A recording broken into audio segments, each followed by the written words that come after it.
Welcome, everyone.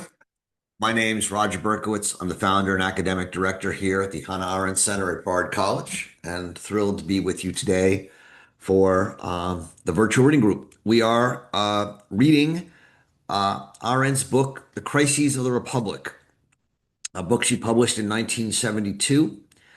Um, the essays in it were all written, in between 1969 and 1971. Um, this first essay, which we began last week and will continue today, is called Lying and Politics. As we talked about last time, it was written quickly, right? So it was written in between the publication of the Pentagon Papers uh, in June of 1971 in the New York Times and the Washington Post. And then it appeared in the November issue of the New York Review of Books. So really a quickly, she had to read 478 pages of the Pentagon Papers and then write this essay. Um, we talked last week. We went through sections one and two, and in those first opening sections, Arendt argues that what the Pentagon Papers reveal is not an exercise in government manipulation and lying, right? It's not that people went up and said, "We want to convince people of something that's not true, and here's how we're going to do it," and they sought to lie in a way of manipulating something. She says it's something much more modern and more terrifying. She says what really the issue was that policymaking came to be untethered from reality. It was run by problem solvers, right? This is a term that she not invents, but introduces here in her sense in a way that is going to be very important for all of her writing in the 1970s on forward. It becomes one of the central motifs of Arendt's thinking in the last stage of her career, and one that I think has not been uh, thought enough about by people who read Hannah Arendt, but beyond people who read Hannah Arendt, people interested in understanding the world. Um, uh, there's a lot of things she's going to say about these problem solvers, but maybe most importantly, it's that what they really are about, these problem solvers, is using methods and processes, right? Theories,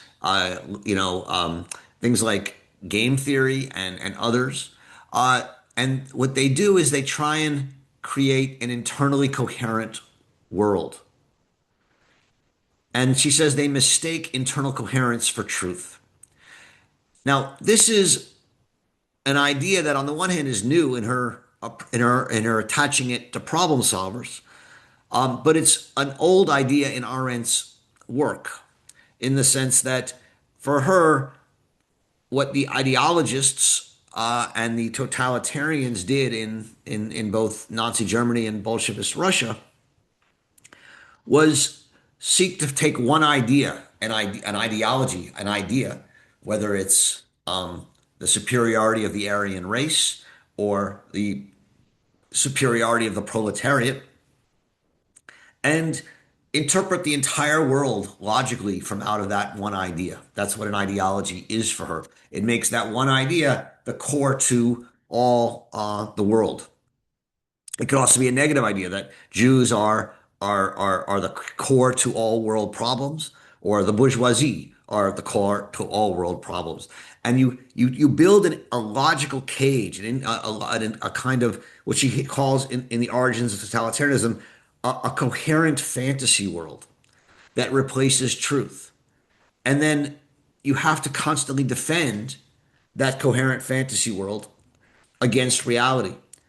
And it's very hard to do. The what totalitarianism does is it uses terror to defend that world, and anyone who any facts that emerge that will contest that world, it seeks to eradicate from the world through terror. That's what she came to understand as the essence of totalitarianism in the final chapter that she adds into the second edition of the book, which is called in the epilogue in the English edition called Total Ideology and Terror.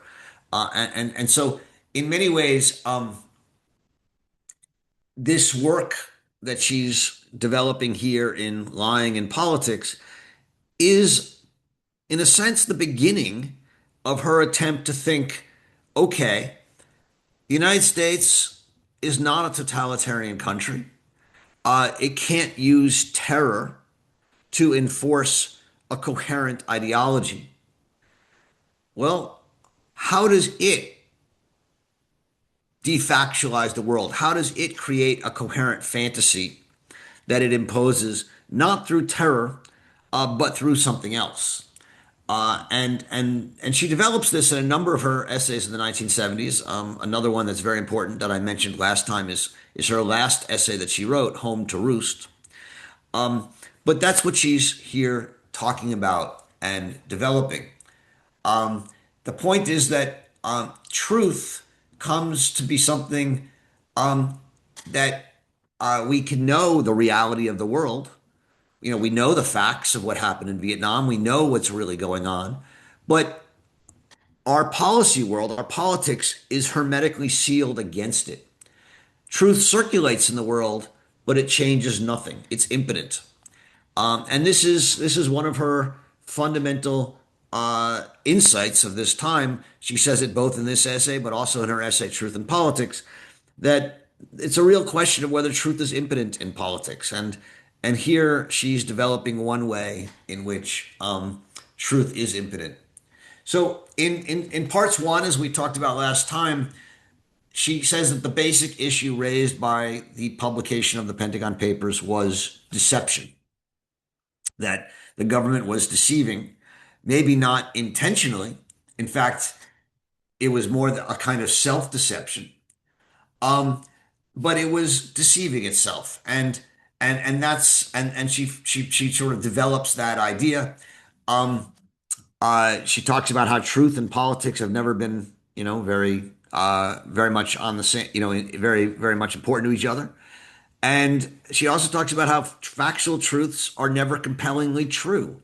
This is, I think, one of the still most misunderstood aspects, not only of the world, but of Arendt, because Arendt says facts are important. You don't have your right to your own facts. And so people think, oh, Arendt is a defender of factual truth. Yes and no, right? Yes, we have to defend facts because we need a common world. But Arendt is wildly open eyed and aware of the fact that facts are never compellingly true, that any fact, the fact that, Russia invaded Ukraine, or the fact that I'm sitting here in front of you, is one that most of you have no firsthand knowledge of, right?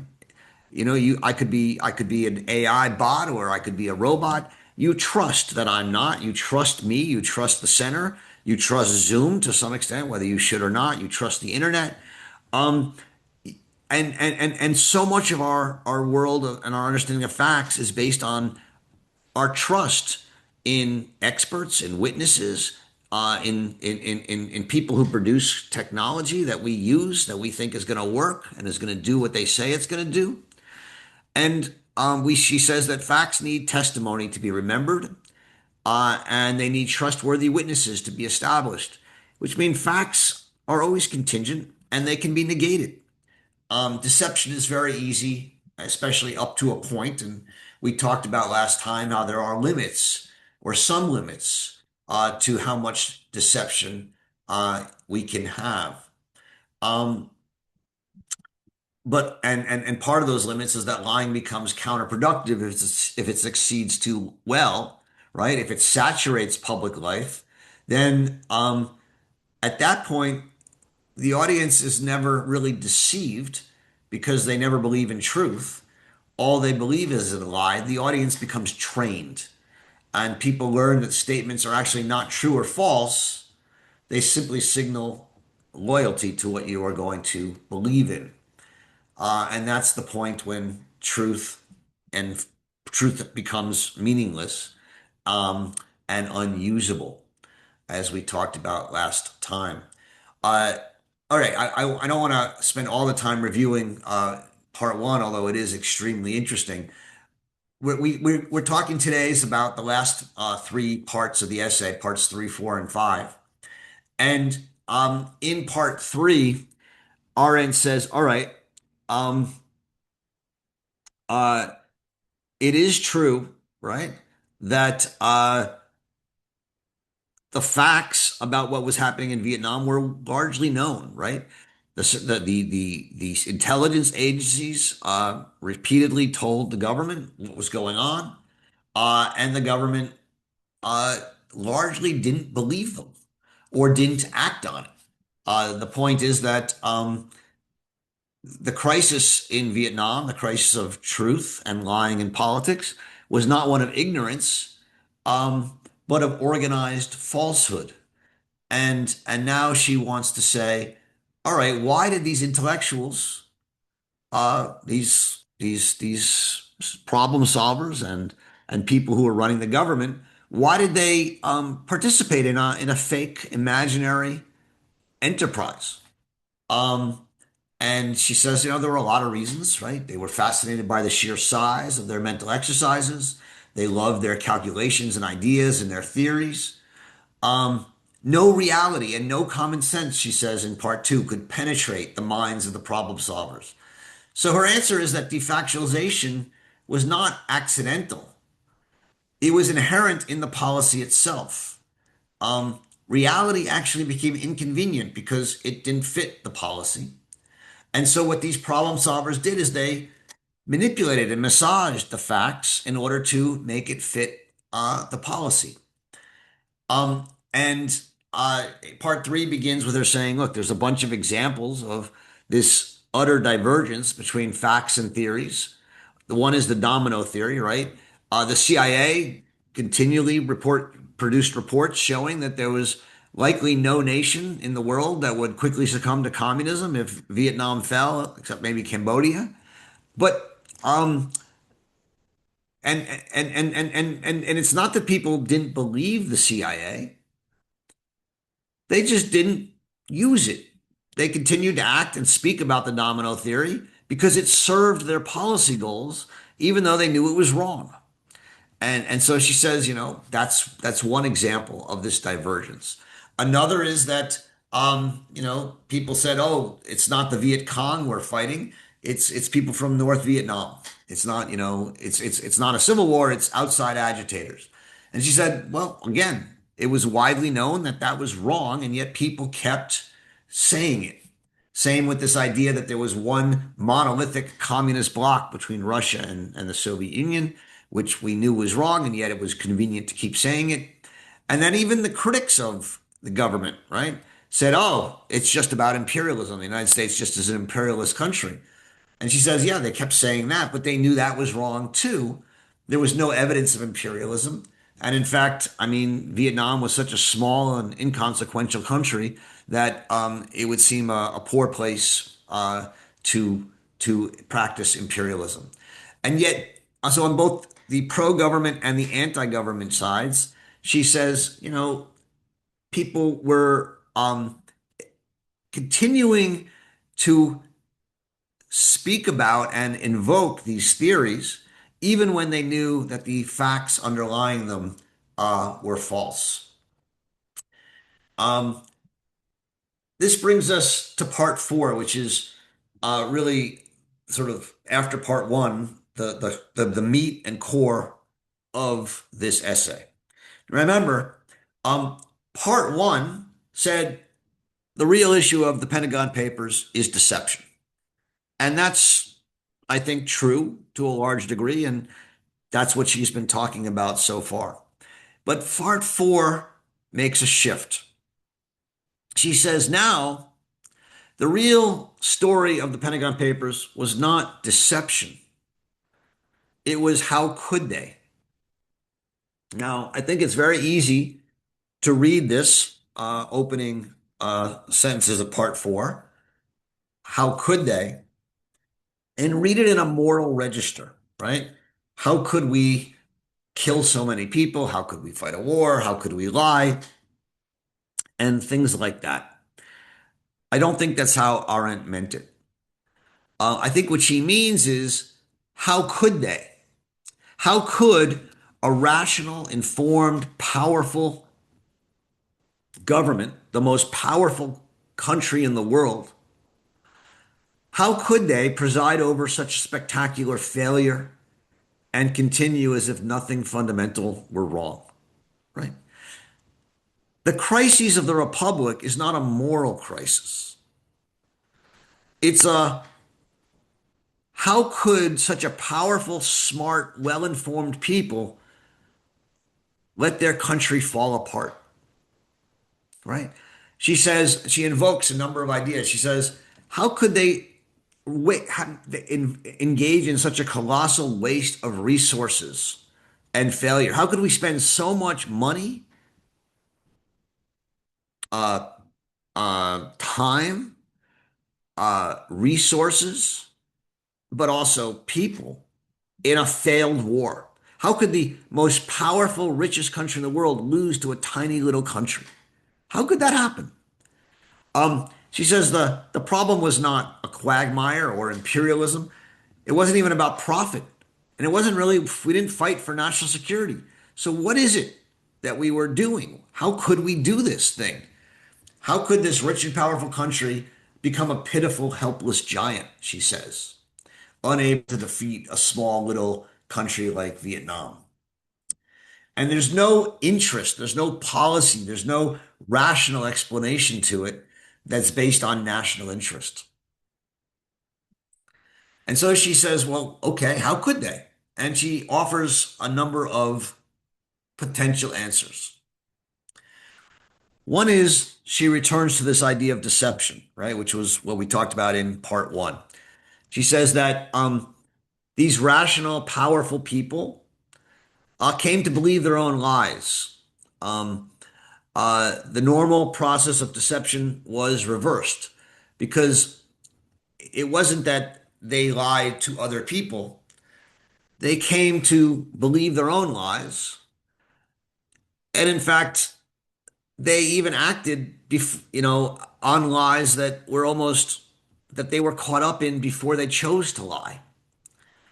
The lies, she says, were embedded in their own bureaucratic routines, in their metrics, in their memos that replaced worldly experience. In a sense, she's saying the leaders, the problem, well, not yet the problem solvers, but the leaders of the country got caught up in a fake world. She says, she tells us a joke, right? She likes to tell jokes to illustrate these ideas. The joke about the medieval sentry who, is on guard one day and then rings the alarm bell and says, we're being attacked, we're being attacked, and laughs as everybody runs to the parapet and starts defending the town. And then the medieval sentry is the last one to run to start shooting arrows and defend the town. He comes to believe his own lie. Um, the point is for her that while there was public information that made it clear that we were losing the war and that the war wasn't working and that we were, that we were justifying the war based on fake information, somehow these people continued to act as if they were operating in the interest of the national interest and the Republican interest, the Republic's interest. And they believed what they were doing was right. They weren't trying to manipulate people. They were manipulated themselves because they lived in a kind of defactual world. And so she's saying clearly self-deception was an answer. That's sort of back to part one. But she then makes this move, right? Where she says self-deception is not enough if we really want to understand what's going on. Because even the self-deceiver still retains a relationship to truth. They still are deceived and therefore know what's true.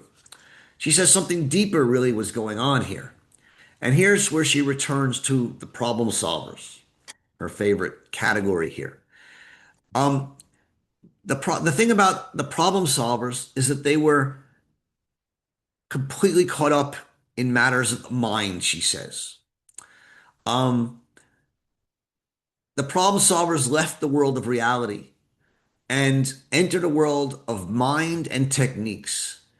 They could use their shared techniques, right? Game theory is one she likes to mention, but spreadsheets, algorithms, translating facts into numbers, uh, showing charts, showing PowerPoints, today we would say, all designed to make an argument that has no connection to the real world. The way she frames this is she says they replaced judgment with calculation. They did not ask, what is happening? What are we doing? What does this mean? They asked, well, how does this fit the model? And what's the model here? And what variable can be adjusted to change the outcomes to get what we want? What probability improves the curve? Her point is that these problem solvers were looking at charts and distinctions and spreadsheets, and they fled the world of appearances. They shared with us an unpredictable human world, but they fled that world and into the world of the mind where techniques reign and reality can be translated into numbers. And once translated into numbers, reality can be managed, optimized, and crucially for her, made irrelevant, right? This is the flight from reality that's so important to her in understanding both totalitarianism, but also what happened in a democratic, electoral, representative, constitutional democracy. And this could happen because these problem solvers were insanely confident. They were confident in their ability to understand theories and master charts and numbers. And their confidence, she says, depended not on facts at all. It rested on what she called mathematically or purely rational truth. The problem is not that this truth is false, right? Mathematics is true. It is that it's, for her, politically meaningless. It tells you nothing about the war or action or courage or resistance or the human response. And this is where she introduces a third idea, right? So first was self-deception, the second being the problem solver, and now a third one called the gambler or the gambling society. What she says is that these problem solvers become gamblers. Now, gambling, she says, is not reckless. It's actually overtly rational, right? For most of us who don't know, who are not problem solvers and are not very good card counting or anything else, gambling is reckless. Um, but for a real gambler, right? We've all known these people or seen them in movies or read them out of in books. A real gambler goes and sits at a table and works exceedingly rationally and plays the odds and takes risks based on an analysis of the situation. Will a gambler win every time? No. But they're able to put the odds at least close to even or in their favor, depending on how good they are in certain circumstances.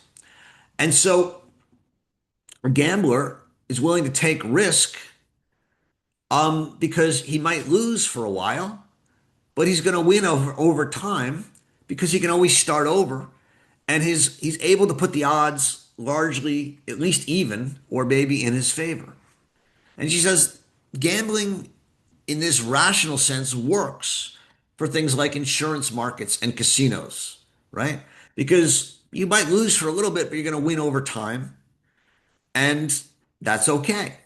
But she says such gambling is catastrophic in the real world of statesmanship because where, if you lose $1 million today, but you're going to win $2 million tomorrow, that's okay. But if you're going to lose 1 million men today in order to win a battle tomorrow, that may not be okay. She says a statesman, unlike a gambler or a casino owner, can't simply reset history like a gambler.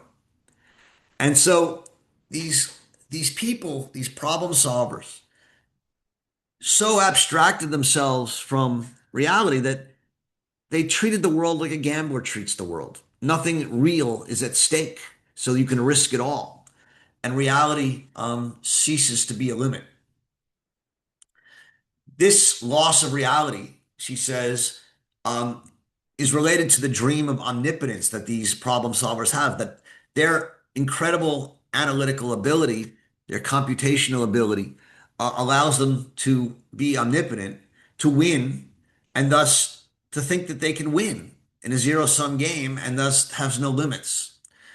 And she mentions how Eisenhower was the last president who knew he would have to request congressional authority to commit American troops. So she says his administration was the last to be aware that the allocation of more than token U.S. armed forces would be a diversion of limited U.S. capabilities, right? If you have limits on how many troops you can put out, then you have to decide where you're going to put them. But if, like current presidents, you don't need congressional authorization and you can deploy as many troops as you want, you can keep doing it. You may lose here, but you might win there. The point is, you don't have to make those decisions.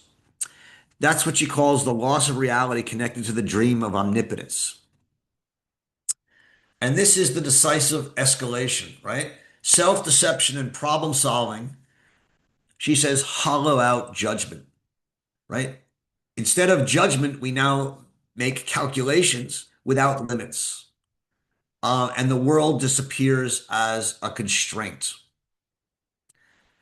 Um, this is, of course, a kind of imperialism model in economics, right? Where you have infinite growth and in economics, right? Endless optimization and no terminal point. So this is similar to an argument she makes in The Origins of Totalitarianism, that imperialism is deadly for constitutional government because it takes an economic idea of infinite growth and applies it to politics. Whereas politics, she says, is always a limited endeavor. It's a people, and it has moral limits and it has territorial limits, and imperialism does not. Um, uh, and so here, reality, she says, has been conceptually evacuated. She then ties this into ideological thinkers, the people she calls the ideologists, the former communists. Again, she says the problem solvers, in some sense, are different from the ideologists because they didn't have this kind of belief in an ideology, but they were similar to the ideologists in that they also defactualized the world like the ideologists do, right? They don't believe slogans, right? They're not as simple as the ideologists are, as I think she would put it, but they're even more dangerous because they're not simple. They're smart, and they are able to believe that they can master the world just like the ideologists do, based on techniques and through brain power. Um, she ends this section on page 42 with the sentence, defactualization and problem solving were welcomed because disregard of reality was inherent in the policies and goals themselves. This is an essential insight of hers, right? The reason we accepted defactualization by the problem solvers and why they accepted it is because the policies, right? The war in Vietnam could not survive contact with reality. If you actually looked at the reality of what was going on in Vietnam, there's no way to justify it. If reality had been taken seriously, the project would have collapsed.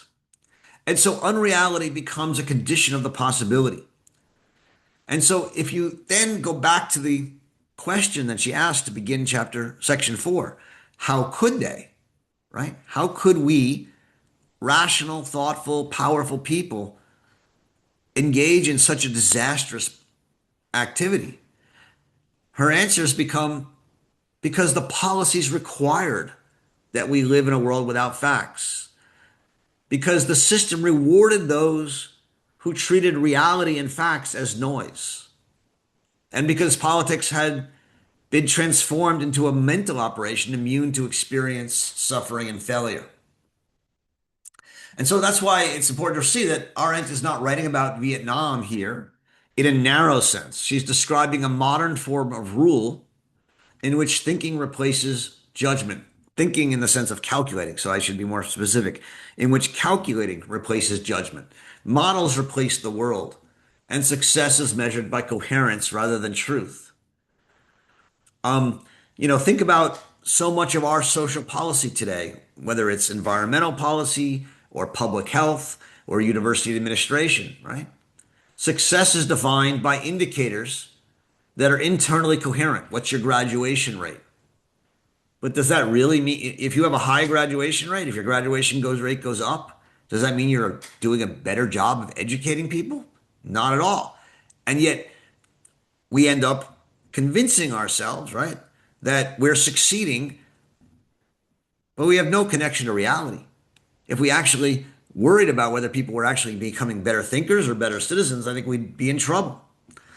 Um, Mental health initiatives multiply and people get ever more depressed.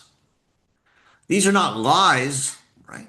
They are true models. They are true ways of seeing the world through a problem solver's eyes in which the numbers show that we're winning even though we're losing. We're always answering the wrong questions. Reality isn't denied so much as bracketed. And that's what Arendt here is talking about.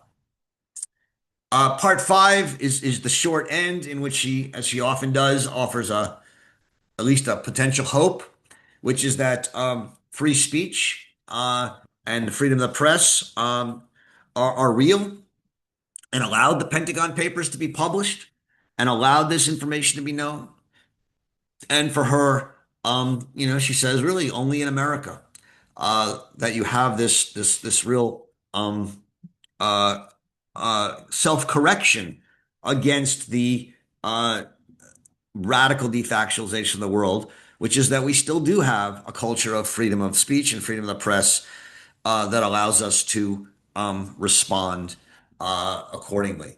I mean, one could make a similar case today that you're seeing a radical attack on constitutional limits, on freedom, on federalism, and yet you also are starting to see real pushback, both by citizens and by states and by other institutions. Whether it will succeed, we don't know.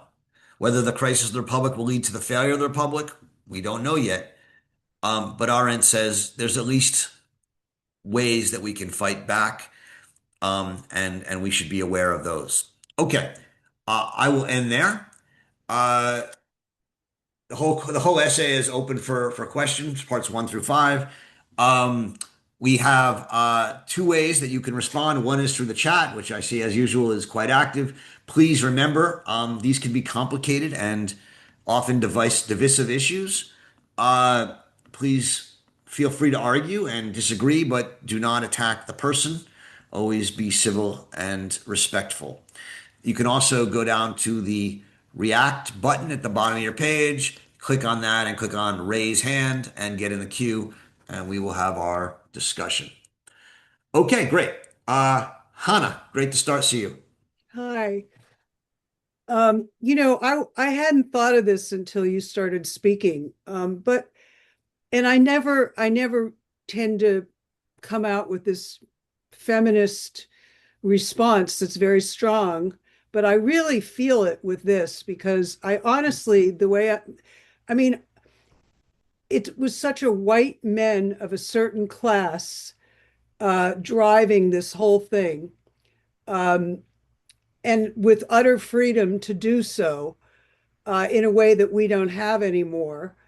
Um, and that just strikes me, when she said like they just used, theory and they used um, calculation and they didn't use their own, apprehension and experience. That's also a very male thing, it seems to me, far more than women naturally do.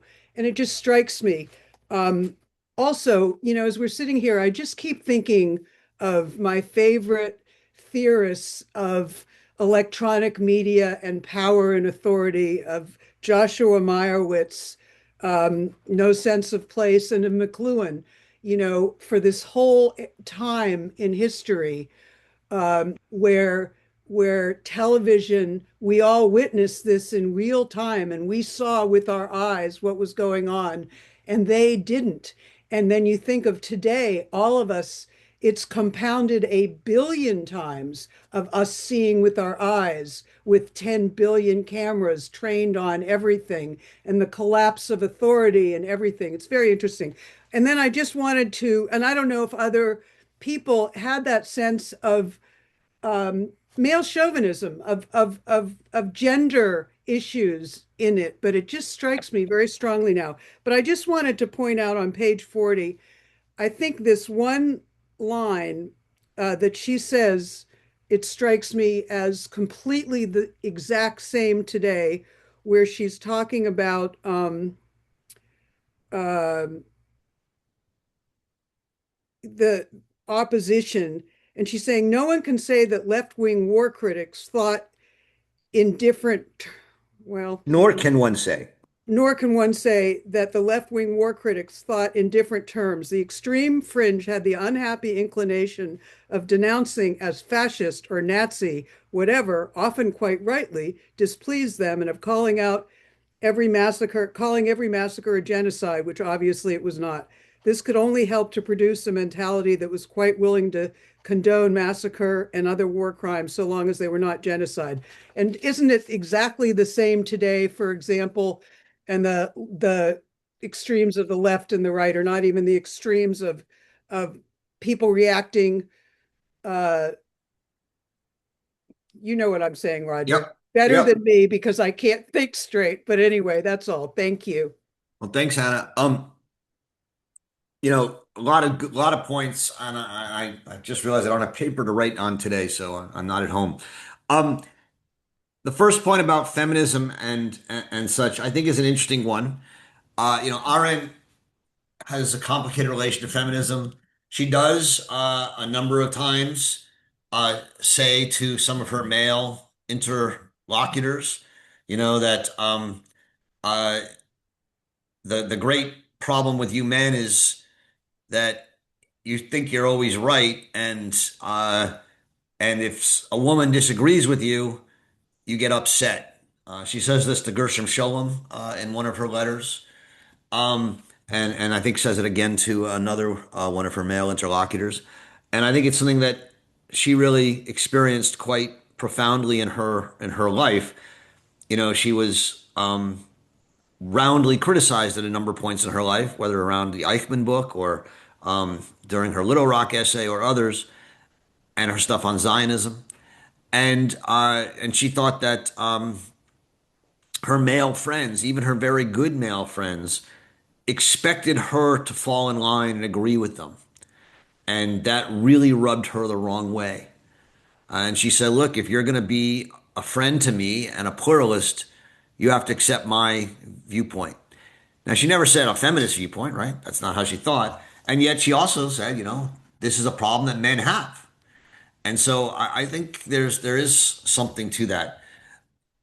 On the other hand, the idea that problem solvers at that point were men is true, but I think that today many of the problem solvers are women, and I don't think she would have a different analysis of it. So I don't know. Yeah, Uh, exactly. I don't know to what extent that matters or not. But it's an Yeah. interesting point, and They just um, had so much, they had so much freedom to just go with it, go with what they wanted to do. well, I think one thing we can say is that the more Steve Shapin has a very interesting book which I teach and I taught last semester called A Social History of Truth, where Mm. he talks about the development of the scientific community in the United Kingdom at a time in which most of the new scientists were second and third born sons because the firstborn son got the money and they had to do something else, but they had money and they had prestige, but they didn't have a career. And he talks about how an ethic of gentlemanly trust is what allowed the scientific community to exist. And I think he's really right about that. And as more people who are of different economic classes and genders and races come into the scientific community, the question of trust becomes much more difficult in science, and you require more need blind studies and other things, and more restrictions because we don't trust people to have done it the right way. The more you reach out and talk to people with different life experiences, the more critical, hopefully, you'll be of your own. And that's one of Arendt's central ideas. And if the only people in politics are white men, that's a limit. If the only people are white men and white women who are college educated and upper class, that's also a limit, right? I think one of the problems we have today is that the vast majority of people who are in our problem solver class are college graduates. That's a different kind of person than 40 or 50% of the country who have different approaches to the world. And seeing that and understanding those different approaches, I think, is super important. So bringing in a wider range, I think, helps. On the last point, the quote you read on page 40, I think is super important. It's part of her critique of the ideologists, right? And Mm. I think, and what she's saying is, the former communists needed a new ideology once communism fell apart, and they developed all sorts of them. Um, uh, One was, don't appease, right? So you hear this today, right? If you appease Putin, it's just like Hitler, or if you appease, you know, President Xi in China, it's just like appeasing Hitler, Chamberlain appeasing Hitler. Well, I mean, maybe, but we don't really know, right? I mean, is Putin the same as Hitler, or is Xi the same as Hitler? I mean, these kind of ahistorical analogies, really infuriate Arendt. She's like, look, it's a nice theory. You can do a whole lot with it. If you have the theory, you can develop a whole internally coherent viewpoint. But let's actually look at some reality. Is China, what is actually Russia or China doing? Are they seeking a third Reich that's going to rule the world, or are they seeking something else? And I think she would probably say that these theories do more harm than good.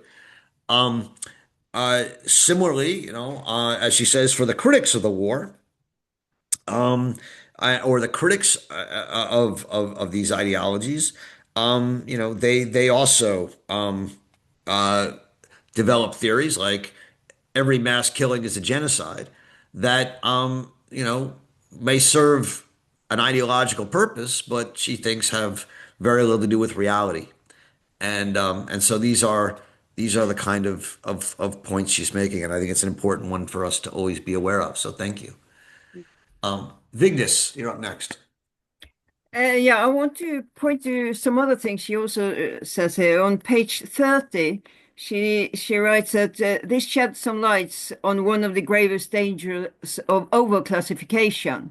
Not Yeah. only are the people and their elected representatives denied access to what they must know to form an opinion and make decisions, but also the actors themselves, who receive top clearance to learn all the relevant facts, remain blissfully unaware of them. And I relate that to, it was Daniel Ellsberg who said, how could they pose that question? And he was in Norway in 2015, where he also was interviewed. And he was also nominated for the Nobel Peace Prize, which we have heard much of lately.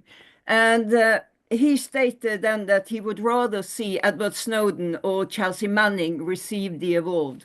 And as he said, I was released on bail. That will probably not happen with Snowden. And the journalist mentioned that critics have claimed that Snowden put American lives at risk with his disclosure, and the same accusation were once made against you, Ellsberg. And Ellsberg replied to that, I was accused of having blood on my hands, but in the years that have passed, not a single case has emerged in which they have been able to prove that the leaks caused harm, nor has this happened after Manning's and Snowden's disclosure. And my question is really what I think might be very dangerous, and that is related to the Espionage Act and what they can do today in the name of national security. Because I think there is some real danger in that. And I wonder if you have some thoughts about what Ellsberg was saying here and what he fears. And yeah, I mean, Snowden is today in Russia in exile. You're So asking, I mean, yeah, so I I'm mean, go ahead. Say one yeah, more sentence. yeah, I am. What you think about the case of Snowden and what he revealed, what many people think is very, very important and should be relieved the information, but no country so far has given him an asylum. And Ellsberg, I wish that some European country would have done that. They haven't. But I also wonder, you have the Espionage Act, which was put on both Snowden and Ellsberg, and then you have the term national security, and the way government can hide behind posting that we do this for national security, and the danger that lies in that, because it Yeah. gives them some privilege that they can go around every existing rule. Well, I mean, I think it's a great question. You know, I don't know, I don't know if you remember this, Vigdis, or how much you were doing it, but we did have Snowden speak at an RN Center conference in what 2015, or right after he was had left and gone to Russia. He spoke by Zoom. I also interviewed him at a conference in Hungary once. And I have a complicated understanding of him and what he did. But that's less relevant. The point is that um, when someone like Ellsberg um, released the Pentagon Papers, it was after years of working on them, but also after a long period of trying to get people in Congress and other people to take them seriously, and then releasing them to the Times and having them print them the way they did. I think, and then of course Ellsberg gave himself up to the prosecutors and let himself be arrested. And then he was eventually not prosecuted because people realized that he was doing this in the common interest. Snowden didn't do as much of that as he could. I think he did some. He made an effort to make them accessible and understandable, and he actually did a lot of work on it. But he also released them, which I think some people thought was wrong. And then obviously he fled instead of trusting the system. Now maybe you can say, well, he was right to do so, and he may have been. I'm not taking a position on that. I'm simply saying there are differences that one should at least acknowledge. Um, the I think the larger issue is one of the one you raised of national security.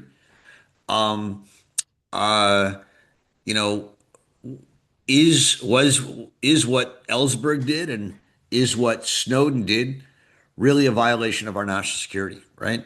Um, this idea of overclassification when we classify everything, uh, you know, and one aspect of this overclassification is that no one actually reads it because there's so much of it, and the people who should read it don't read it because there's so much classified material that no one can read it all.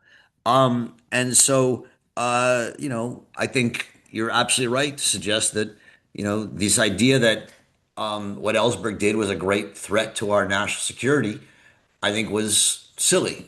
I mean, not silly. It proved not to be the case. And in fact, what he did was release a report that had been prepared as a way of understanding the failures of American policy. And it was a historical report that as he rightly says, didn't really have any impact on blood on anyone's hands or his hands. I don't know about Snowden's report. It wasn't a historical report looking back on what had happened. It was actually a report, or what he released was data on what we were currently doing. Hmm. One could argue that there may have been more consequences. Again, I don't know if there were, and maybe there weren't. But I think that the danger of simply of saying, it's a violation of national security is one of those things where it's a nice idea, it's a theory, it's an ideology, but is it really true? Did he actually endanger national security? And my guess is probably not so much, but I don't know. I don't have the information. But they're important questions, Victor. So thank you, Bernie. Um, Let me start out by I think that the whole Vietnam phenomenon is more easily explained than Arendt seems to have think.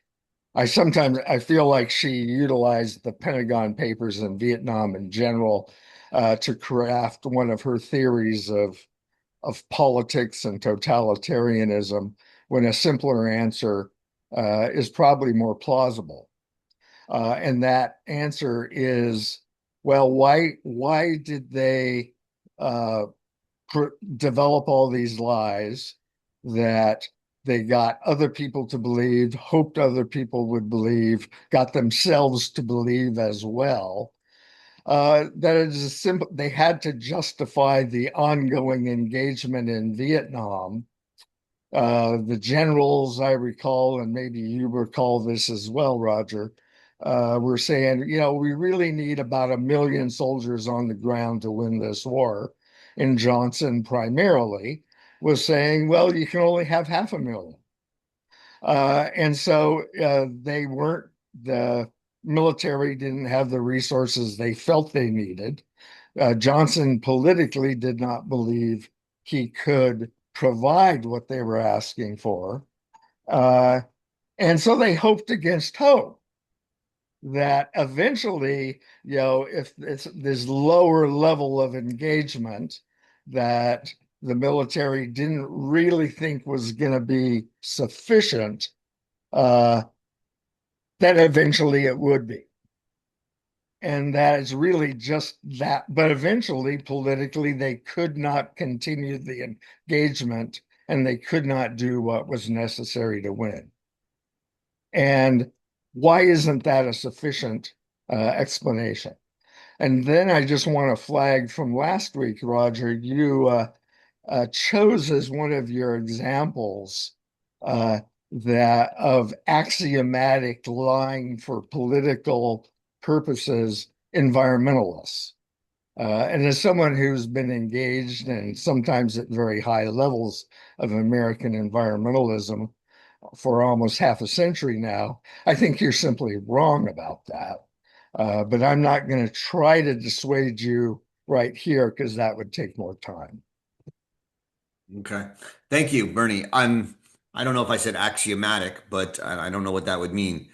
Um, all I said was that there have been instances where um, environmental labs and others have sought to hide or deny uh, information and facts that they thought would not further or maybe would question the environmental narrative. And that's true. I would Uh, need to know your examples there. well, there's many examples. I mean, the East Anglia Lab controversy is one, but that's been written about ad nauseum. And I don't want to get into it now, but that would be the easiest one. But there's plenty of others as well that we could get into if we wanted to.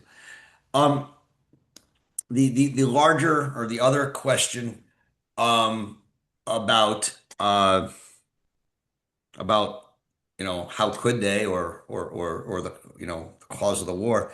I mean, again, Arendt is reading the Pentagon Papers, right? And she's reading the Pentagon Papers in which the people who ran the war, the Defense Department, Robert McNamara and his staff say, you know, we were out there saying we're winning when we weren't winning.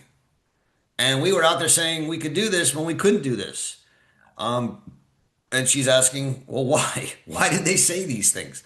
And you're saying, well, Johnson didn't give them enough, people. Okay, maybe that, I'm sure that, maybe that has something to do with it. But I think what she's saying is there was an enormous amount of lying being done to the people, but also to themselves. And we have to understand why that matters and how to understand it. So, maybe, yeah, maybe if they'd given him 500,000 more soldiers, maybe it would have worked. Although I think she's skeptical of that. I have no idea. Obviously, it's a counterfactual, so I can't say what would have happened. But it does seem like 500,000 troops would be a lot, and probably should have been sufficient, and yet it didn't How work. are So you? I don't know. The whole Christmas holiday moved so.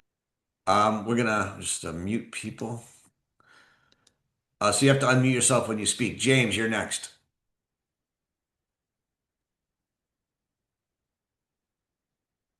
James, you gotta unmute. Daddy, help me! Help me, Roger. Uh-huh. What's going I on, James?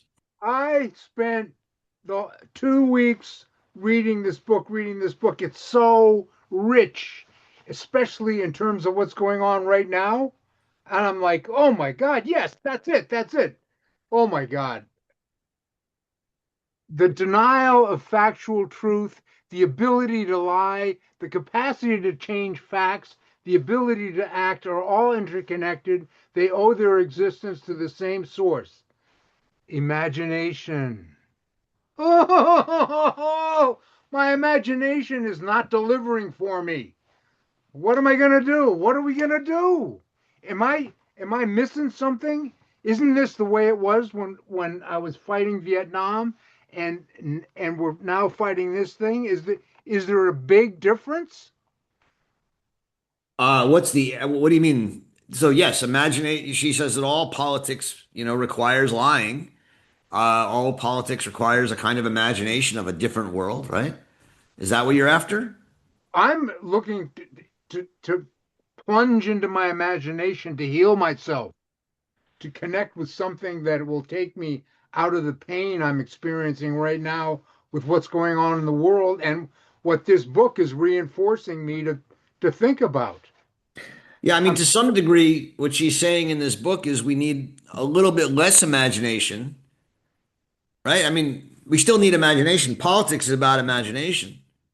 Um, but we also need to remember that unlike literature, which is purely about imagination, politics is about imagining a new world, a better world, imagining, how we could do it better. But it also has to be constrained by reality because politics is also about the real world. And, I think what this essay is really about is the way in which we have untethered politics from reality and allowed it to exist in this kind of pure imagination of omnipotence where we think we can remake the world in any shape, way, or form we can. And and she asks, how could they? How could they do this? How could people so completely lose their connection with reality? And that's where she really makes this radical claim, which is, well, they wanted policies that are simply inconceivable with reality, right? So think of it, in a classic sense of the Nazis and the Bolsheviks, right? The Bolsheviks wanted a policy of the proletariat ruling and everybody from each according to his ability to each according to his need. And and the idea is it's a great idea. It's a beautiful idea. And so we have to implement it. And when reality gets in the way, we ignore reality and we just ignore it because we have to follow our policy. And the Nazis say, well, we want to create an Aryan master race and we want to create a national socialism. And we need to get rid of the people who are, who are viruses and undo our national socialist community. And if we get rid of this one people, everything will be great. And whenever there's evidence that shows the opposite or shows that doesn't work or shows that it doesn't need to be done, they ignore it because it doesn't fit with their policy. What I think is so powerful, and I don't think I really, I mean, I must have read this essay over 15 or 20 times, and I must have taught it at least 10 times. But I think what I got reading it this time, which I didn't get reading it the last 10, 12 times, is what happened in section 4, which we talked about today. I think slowing it down and focusing on section 4 today really made a difference in my reading of the essay. This move to understand, to saying that the reason that these problem solvers could become gamblers unhinged from reality is because they were committed to a policy that simply couldn't be squared with reality. And they were more committed to the policy than to reality. And that's when you think about the history of Bolshevism and Nazism, right? You see the terror in that. And here was, they were committed to a policy. What was the policy, right? The policy was winning in Vietnam. Why, we didn't really know. Was it because of the domino theory, which we didn't really believe, or was it because of the image, keeping the image alive, or because they didn't want to be the first president to lose a war? I mean, who knows? But there was this policy: we have to win, and winning basically became something that you would come up with these theories to do. And when reality, Bernie says, well, we could have just given 500,000 more troops, maybe. But we don't know that. And the point is that they cared more about figuring out ways to win than they did about actually looking at the situation on its own. And you could take that and apply it to almost any policy today, right? I mean, to take one that's in the news. Our policy is to, mass deportation, right? Obviously, I assume many of you don't agree with the policy, but whether you do or not, it's the policy. Well, okay, you have to implement the policy and you have to come up with techniques. And the techniques mean giving ICE the power to do this and giving them to have, not use warrants and this. And you get caught up in, how do we solve the problem solving. And you ignore the parts of reality that are inconvenient because they're just not part of the problem. And because if you're going to solve the problem, you have to ignore those parts. I mean, people said during the campaign, oh, there's no way he can deport 10 million undocumented immigrants because it would cause chaos. Well, they didn't realize that if you're a problem solver and you want to do it and you want to follow the policy, it doesn't matter if it causes chaos. And that's the analysis that she's offering, is that it's just incredible how powerful this desire to solve problems is. So that if you're an educated, thoughtful, college-educated PhD set with, here's our policy, figure out how to do it, you come up with these techniques and these approaches that simply run headlong into reality, and you make reality bend to your will. And that's, I think, what's so insightful and powerful in this essay. Yes. Okay. Good, my son. Harold. Harold, you're going to unmute yourself. Yes, I saw that. Thank you, Roger. Can you hear me? I hear. Yes, you're welcome. But I'm waiting for your question. Yeah. So more of a comment than a question.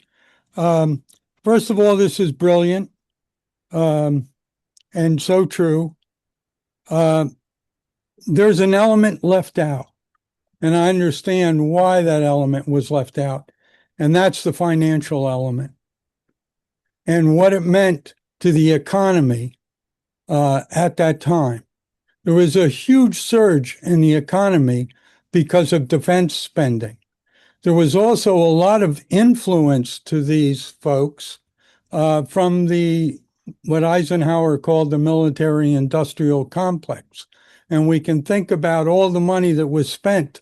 And Bell Helicopter Company went from a small company to a very large company supplying Huey helicopters. And I think, while everything in here is brilliant, it's also good to remember that one of the influences is always economic. And, Hitler died an extremely wealthy guy. And, part of it was he sold a ton of books, millions of Deutschmarks in selling books. I think there's an economic element here which supported everything that she says these folks were doing, and I just wanted to bring that up. Thank you. It's a fair point, Harold. Thank you. I mean, I've mentioned a few times because I think it's the essay that, and Yana, just to put this on the idea burner, if we wanted to, at the end of our reading of this book, we could add Home to Roost and read it along with this book, because it is the last essay she writes, and it's the essay that probably most closely belongs in Crises of the Republic, although it was written 3 years after the book was published. We edited, Roger. Oh, we did. Yes. See, we were already smart enough to do that Yeah. ahead of time. See, I just don't remember anymore, but I had the idea twice. There you go. I'm consistent. Um, I I raise it, Harold, because in that essay she talks a lot about uh, corruption and about money. Uh, um, and I think that, especially with what's going on in the current world and current politics in the United States, what she has to say there is that um, why is it that so many people went along with this crazy Watergate scheme and other ideas? And she said, because the thought was, I'm not going to get in trouble, and I'm a fool not to. If everyone else is going to go out and get rich and get powerful, I might as well too. And that idea, which she calls a mafioso society in the Home to Roost essay, a kind of fear of missing out, the idea that criminality has become normalized. She goes, democracies, unlike totalitarians, probably won't normalize murder, right? I mean, Trump has that famous line where he says, I could go out and kill someone on Fifth Avenue and get away with it. Maybe, right? But most people can't. We'll see if these two agents who killed Preddy in Minneapolis will get away with it.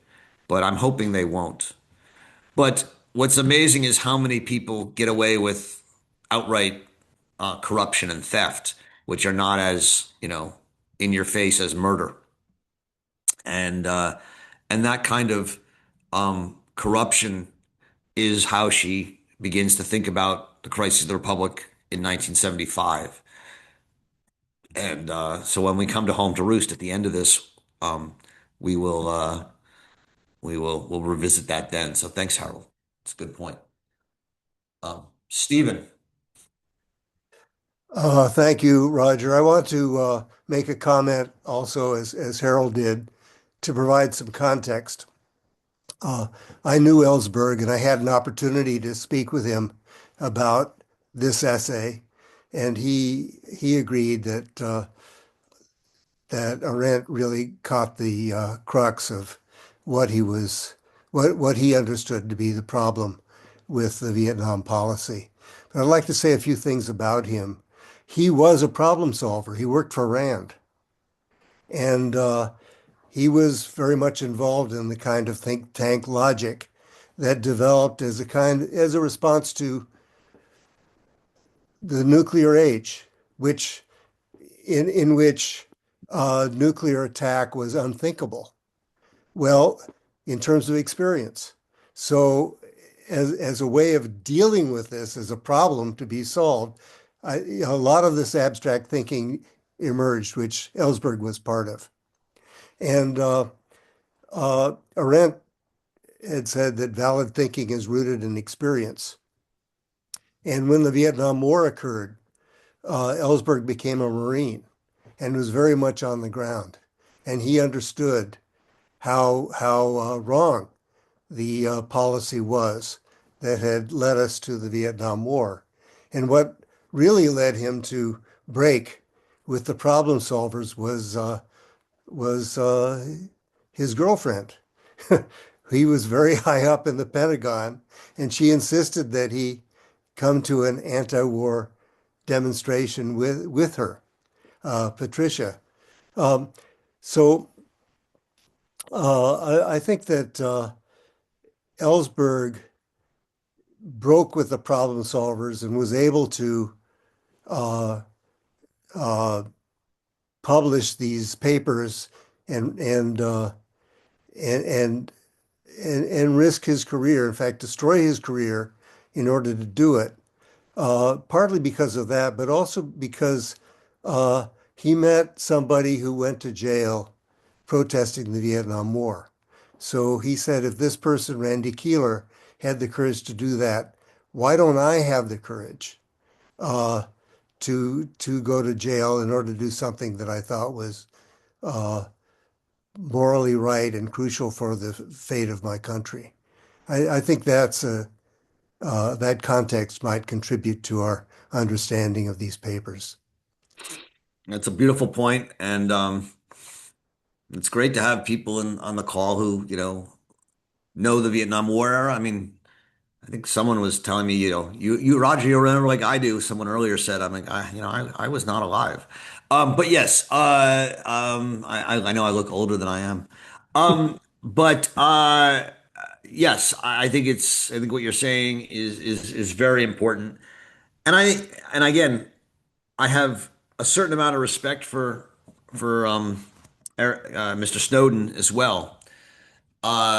But I was somewhat critical of the fact that he chose to flee instead of stay in and give himself up and put himself on trial. One can argue that we're in a different world and our legal system is not as reliable now as it was in the 60s. And that's, I think, a legitimately worrisome point. And yet, I sort of think that Ellsberg did it the right way. And I have an enormous amount of respect for Ellsberg and what he did. So I appreciate your giving us that context, Stephen. Thank you. Jennifer. Thank you so much because I need this group right now. I loved this essay and these are things that I'm going through right now. This concept of calculations that people sort of they got so hooked into their calculations, and I'm going to say this in my words. They lost the moral imperative to really think. They lost judgment, right? They kept saying, well, the numbers are here, the numbers are here. And I often find myself saying, well, if we're just going to look at the numbers and the calculations, why are people needed? Let's just write code and run everything that way.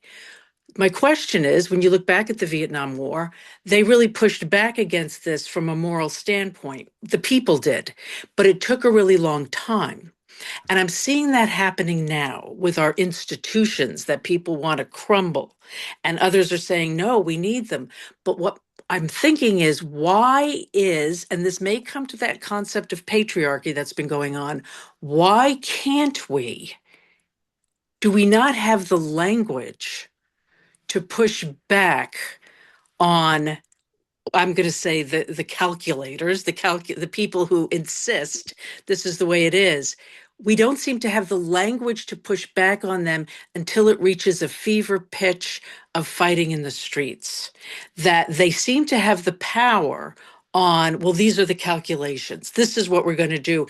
And everyone quotes, kind of falls in and says, well, yeah, even though they may be feeling uncomfortable inside. Can I just get a little bit of feedback on that? I think it's a great question. Thank you. Um, you know, one reason I think is that the problem solvers are popular, right? We problem solvers who are the people we trust and we think of as the good people.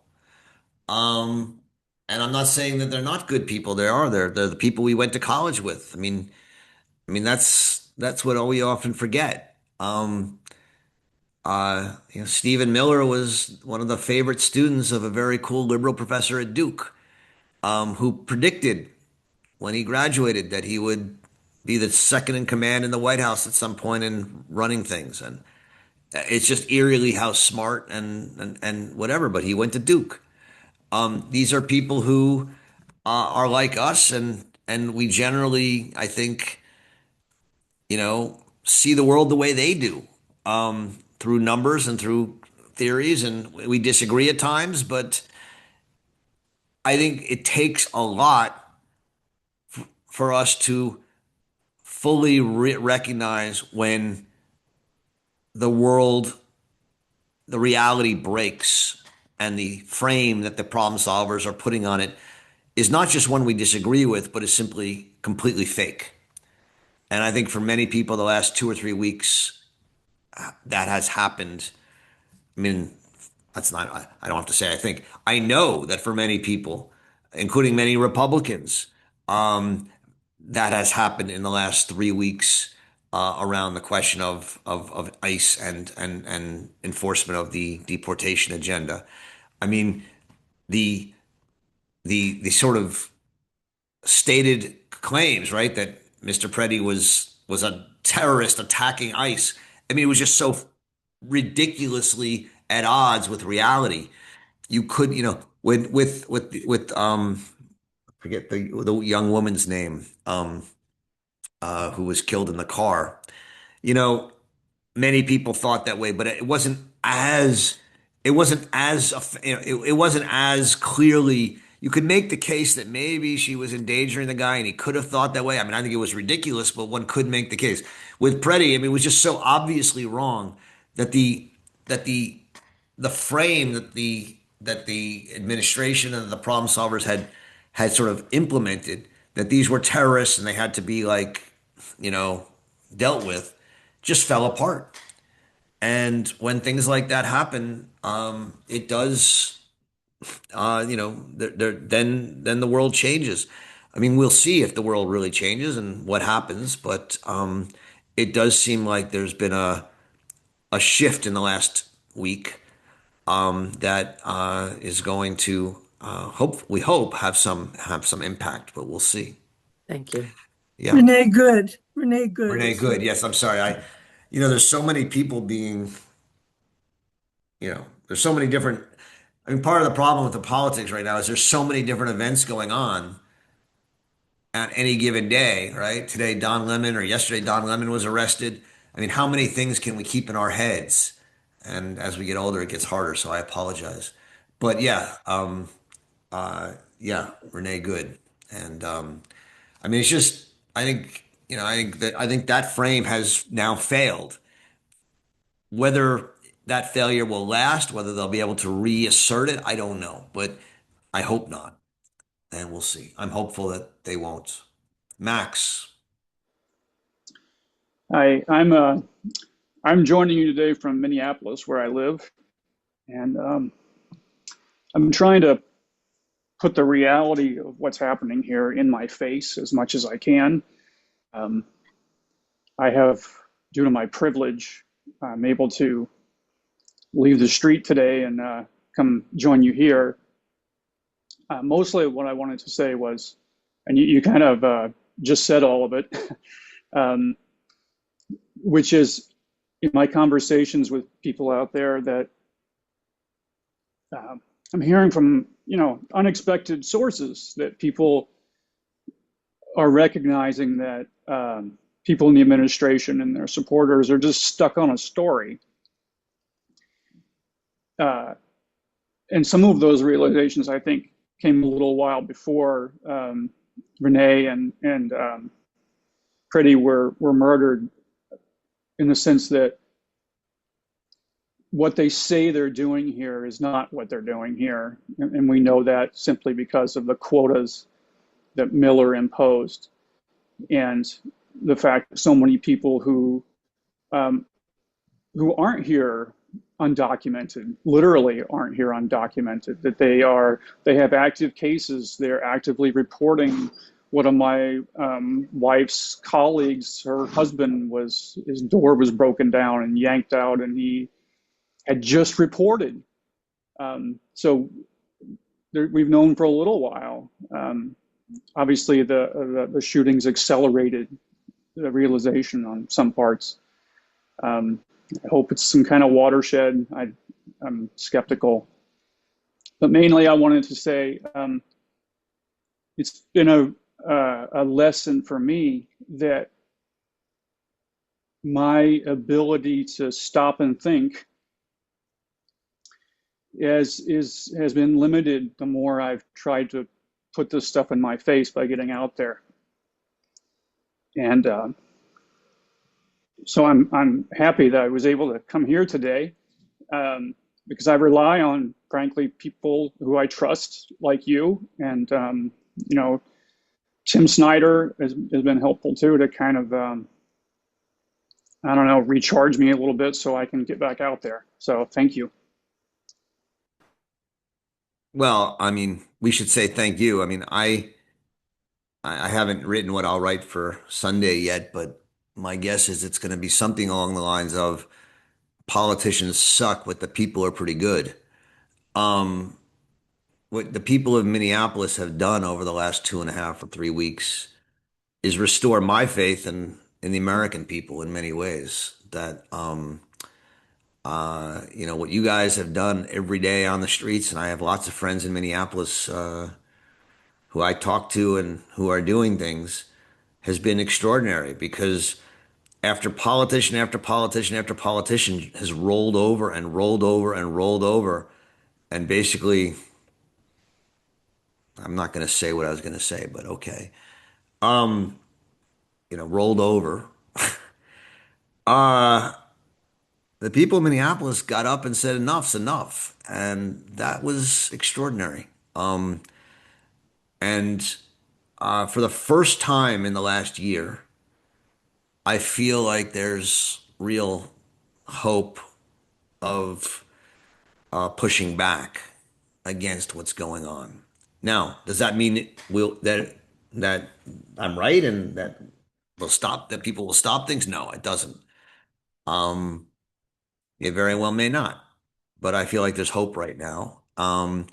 And what's amazing to me is that what the people in Minneapolis have done is even woken people like Charles Schumer up, who's now like, insisting that, in order to fund ICE and DHS, there's going to have to be, you're going to have to do certain things like not wear masks. The idea that we haven't had a shutdown on the question of masked anonymous people rounding people up on our city streets, and that's been just accepted for the last 8 months or 10 months or 12 months, whatever it is to me mind-boggling. And the fact that now they're finally, waking up and saying, no, we're not going to fund an agency that does this. It just seems so basic and so late and so stupid, but thank God. And so, yeah, I mean, I think we all owe everyone in Minneapolis who's been out there doing this. And by the way, there's also people in Chicago and Portland and LA and New York. But obviously Minneapolis has been ground zero right now. So yeah, thank you for what you're doing, and I'm glad you came back and recharged and be safe. And I'm incredibly thankful for what you and your friends and colleagues and neighbors are doing. Baku. Yes, my question is, on the one hand, Arendt emphasizes the vulnerability of factual truths, noting that it can easily be denied, distorted, and covered up by rights. And on the other hand, she also insists that factual truth possesses a resilience and force food can never completely replace factual reality. And so for me, it seems that Arendt simultaneously laments the fragility of factual truth while strongly affirming its stubborn persistence. And how do you think of this twofold claim about factual truth? Yeah, I think Baku, it's a great question. And I think it's one of the things in her work on truth that has most been misunderstood and baffled people. And so it's good that you bring it up. Arendt is consistent, I believe. She does not believe that objective truth uh, exists.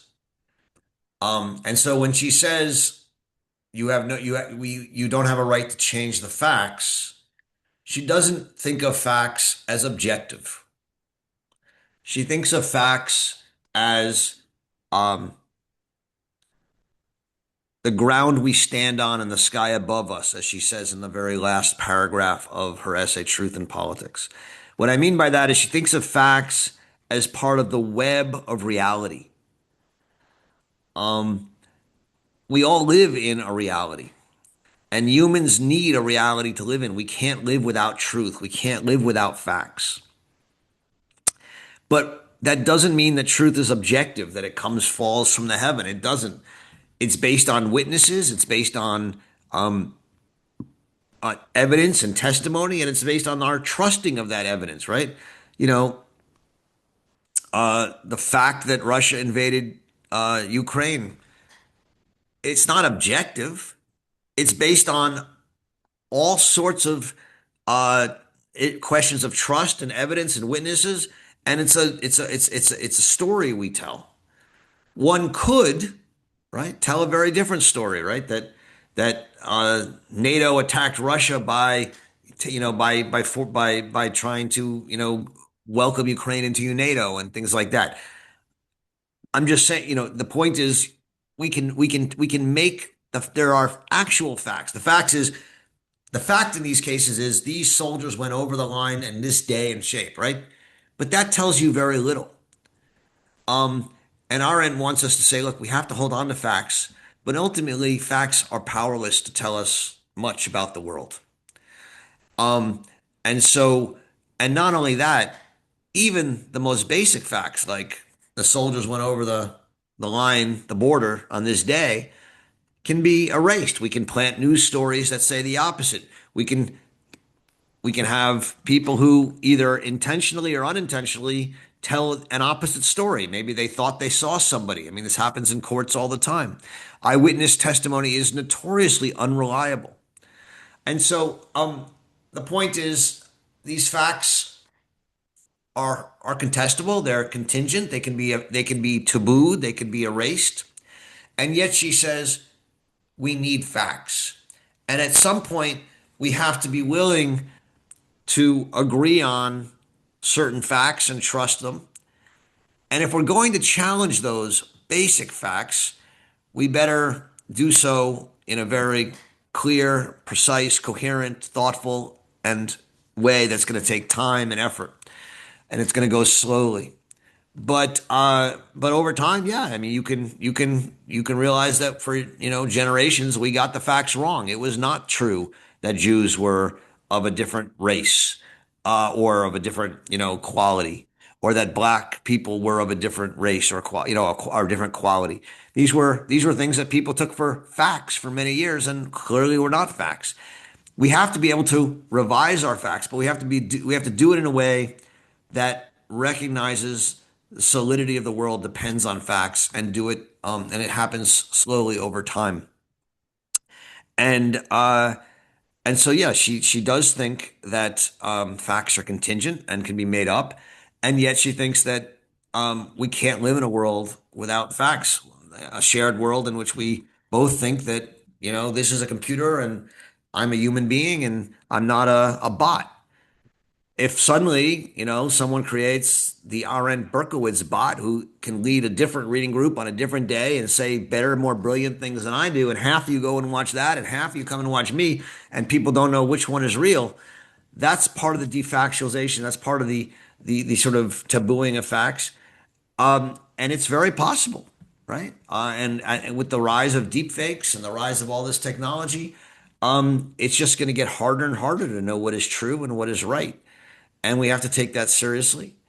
And to me, that's one of the greatest challenges of the coming next, decade or generation, is to figure out as a society and as a people how we're going to try and hold on to a kind of factual reality when the technological ability to taboo and change and manipulate facts, which has always existed, is going to exist on a level never imagined before. And that's an extraordinary challenge that we're going to face as a civilization. And yeah, that's where I think we're stuck. We're out of time. Steve, I see you're the last man standing. I apologize. Do you want to have a quick 10 to 30-second comment, or do you want to hold it for next time? Okay, 30 seconds. I'm surprised that in this entire conversation, nobody has mentioned the Gulf War and, well, the second Gulf War, because I look at that and I see we did the same thing over again. And so the question is why? Now, my interest in this is I participated in that at a very low level on a staff. And what this book addresses, as I address, is what goes on in the staff. You hit close to the answer. How did we do this? Well, because we were wed to a policy. I'll go beyond that. Because the president said so. Yeah. And then that when you're working in that environment and you have a superior, he said it, and therefore we're going to execute. And so what do you do when you execute? Well, you end up going through the drill that Arendt has described. Yeah. No, Steve, it's a wonderful comment. I'm glad you made it. And I'll just say one thing, because, Arendt ends this essay talking about the importance of free speech and the importance of the fact that people like McNamara and Ellsberg, who were problem solvers, were bothered enough by what they did that they commissioned the Pentagon Papers and wanted to understand why things went wrong. You lived in a world in which the people who were serving in our military and in our Defense Department and our civic service still believed that what they were doing was serving the Constitution, serving a republic, and serving the truth. And when they realized that they had gone off target, they wanted to understand why. If you create a system in which you fire anyone who thinks that they're serving the Constitution and the truth and the republic, and you say that the only person you're supposed to serve is dear leader, out of pure loyalty, that fail-safe disappears. And I think that's a really important understanding of where we're at. So thank you all. So I think we were off next week, Yana, is that correct? Yes, that's correct. And then we'll be back with civil disobedience 1 and 2. I just put it in a chat as well. Right. So parts 1 and 2 of civil disobedience for 2 weeks from now. February Enjoy 13th. reading Hannah Arendt. And by the way, I mean, what better time to be reading civil disobedience than right now? So, I hope we get have a great conversation about it in 2 weeks. Enjoy reading Hannah Arendt. I'll see you in 2 weeks. Thanks very much.